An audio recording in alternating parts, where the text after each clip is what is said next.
Nous étions dans le domaine de l'énergie, dans le domaine médical, dans le domaine de la culture. On va revenir, si vous le voulez bien, avec le domaine médical et cette solution qui nous vient de la région Grand Est.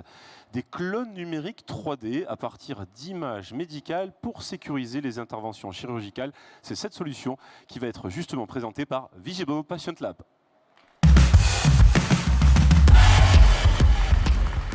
Soyez le bienvenu, Luc. On est ravis de vous retrouver. Vous allez bien?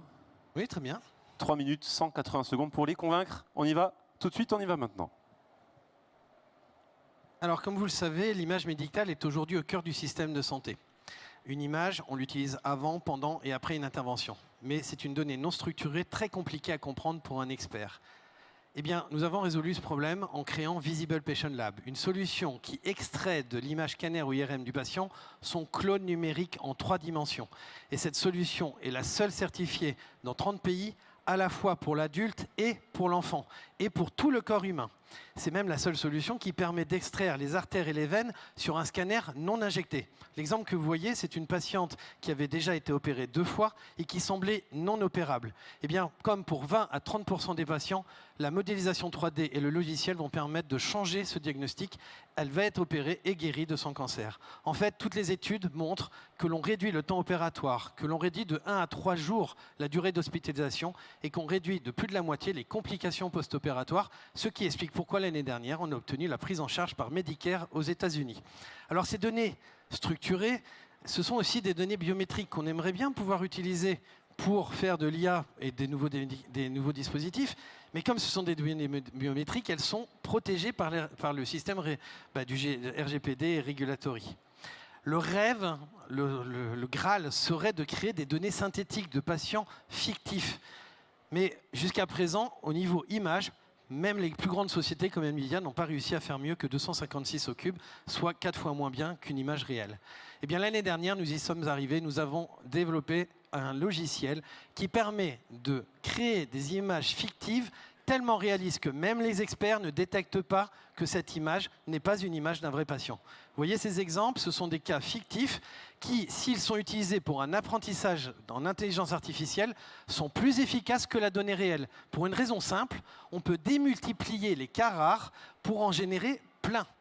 Autre avantage possible, les patients dans une étude qui, jusqu'à présent, servait de bras de contrôle, c'est-à-dire n'étaient pas traités pour une thérapie, peuvent être remplacés par ces données fictives puisqu'ils ne sont justement pas traités par la thérapie. Tous ces progrès ont un autre avantage, c'est qu'on a 95% de réduction d'énergie parce qu'on n'utilise pas de réseau de neurones. On utilise un autre type d'algorithme à base d'algorithmes génétiques. Alors, ça permet notamment une scalabilité forte puisqu'on n'a pas besoin de grosses machines pour faire ce système. Cette scalabilité, on veut la réaliser dès cette année en allant aux États-Unis pour développer notre marché qui actuellement est qu'en Europe. Et on a mis en place pour cela une équipe robuste avec beaucoup d'expérience dans des grands groupes et également dans des instituts de recherche de renom. Cette équipe est prête. Vous avez compris, Visible Patient aujourd'hui sauve déjà des vies au quotidien grâce au Digital Clone. Demain, elle sauvera encore plus de vies grâce au Digital Twin. Merci pour votre attention. Cher Luc, c'est un plaisir de vous écouter. Et le public, regardez là. Et surtout le jury, il est face à vous et vous allez répondre à leurs questions. Pas de souci. Est-ce que vous pouvez nous donner quelques chiffres, vu que vous êtes déjà sur le marché, sur la partie digitale?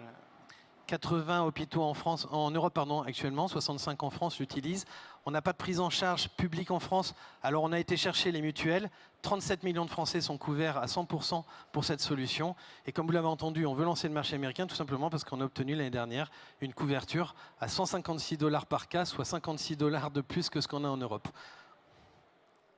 En argent, ça fait quoi? Et en chiffre d'affaires? Chiffre d'affaires, je ne peux pas vous le donner dans le détail, mais on est au-dessus du million. Je n'ai pas le droit de le révéler, mais on est au-dessus du million actuellement. L'objectif, parce que ce qui est intéressant, c'est que sur la partie data, on fait plus de chiffre d'affaires que sur la partie clinique. Vous levez de l'argent, là?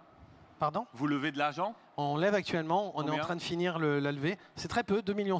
On sera à l'équilibre dès fin 2027, compte tenu de nos chiffres déjà actuels. C'est quoi? C'est une série A? C'est toujours? une seed, pour tout vous dire. Ah, ouais, ok. En quoi est-ce que vous êtes low data et pas big data? On est low data parce qu'en fait, on a besoin de très peu de données pour générer nos cas cliniques. Si vous me donnez 10 patients avec une variation anatomique rare, je vous génère, dans l'heure, 200 patients fictifs avec cette même variation rare. Donc ça, c'est très atypique et c'est lié au fait qu'on n'utilise pas de réseau de neurones, mais des algorithmes génétiques. Merci. Quel est le business model sur la partie data et comment est-ce que vous pricez, vous vendez ça? Alors c'est une bonne question parce que c'est totalement différent de la partie clinique. La partie data, c'est du sur-mesure. Les grandes sociétés qui viennent nous voir nous disent « Tiens, moi j'aurais besoin de ce type de données, est-ce que vous pouvez m'en générer ?» On dit oui. On analyse deux choses. D'abord évidemment le volume qui va faire varier le prix, mais aussi la rareté de la donnée qui augmente le prix pour nous de ce qu'on va leur fournir. Donc c'est ces deux éléments. Donc c'est forcément du sur-mesure parce qu'il y a beaucoup de variabilité suivant la demande. Sur cette partie, est-ce que vous avez des concurrents dans le monde? Alors, question très importante. Aujourd'hui, tout se fait aux États-Unis. C'est pour ça qu'on doit y être absolument. Et de façon assez intéressante, personne ne fait ce que l'on fait en même temps. Vous avez des sociétés qui sont spécialisées pour vendre de la donnée, des sociétés spécialisées pour faire le modèle 3D et d'autres spécialités pour essayer de faire des images de synthèse. Ben, nous, on fait les trois en même temps et donc on n'a pas réellement de concurrent qui est capable de tout faire. Par contre, on est très intéressé pour travailler avec certaines de ces sociétés pour accélérer notre mise sur le marché. Et il y a des grands noms que vous connaissez forcément, comme par exemple IQVIA, qui pourrait être un très bon partenaire. Demain, vous levez de l'argent aux États-Unis, votre marché est là-bas, comme vous l'avez dit, mais vous allez rester avec vos recherches et développement en France? Alors, je ne vous ai pas dit qu'on cherchait de l'argent aux États-Unis, on prend de l'argent en France et on reste en France. Ce qui est très fort dans le système, c'est que toute la production est faite en France, pour le clinique comme pour le reste. Notre centre de production est à Strasbourg et il restera à Strasbourg. Merci. C'est la fin des questions du jury. Merci à vous. Bravo Luc. Et encore merci à vous. Cher jury, Jean-Michel, Julien, Lucie, Nicolas, Philippe, je vous propose d'aller délibérer pour ces 5 prochaines minutes et de nous retrouver ici sur la scène pour annoncer le grand vainqueur de cette première édition. On peut applaudir encore une fois le jury, s'il vous plaît. Ça y est, nos 4 représentantes et représentants nous ont fait le plaisir d'être ici sur scène et vous l'avez compris, je vois d'ores et déjà le jury regagner ses sièges. Cela veut dire qu'ils ont délibéré en 5 minutes, mais avant justement de délivrer le grand verdict et le vainqueur de cette première édition du Grand Battle des régions. Je vous propose justement celle qui a tout chapeauté, celle qui a tout dirigé. Elle est Chief Ecosystem Officer pour Vivatech. Mesdames, Messieurs, vos applaudissements pour Olivia Hervy.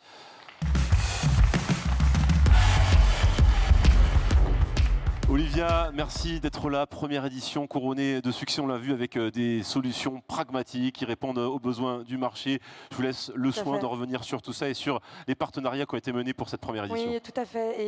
Et je me réjouis d'annoncer les gagnants. Je pense que cet après-midi, j'ai le meilleur rôle puisque je vais faire 2 heureux.